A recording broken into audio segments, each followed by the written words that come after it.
और ये जहरीली है। हर वो चीज़ जिसका कलर लाल होगा वो जहरीली होगी। ठीक है। ये हाकिम चाय सिंधी में बोलते हैं इसको मी के मामू। पक्का इसको हाथ में उठा सकते हैं? एक मिनट पहले मैं उठाऊंगा सर। क्यों? मैं क्यों नहीं उठाऊं? शायद आप डर जाएं। मैं क्यों डरूंगा यार? ये बिल्कुल साफ है।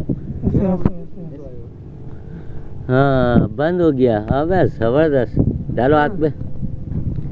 ज़बरदस्त। सीधा करो सर इसको। अच्छा है, बहुत अच्छा। जाने लगा खुद ब खुद उड़ जाएगा। जब ये खतरा ख़त्म समझेगा तो उड़ जाएगा यार। ज़बरदस्त। सही है जी।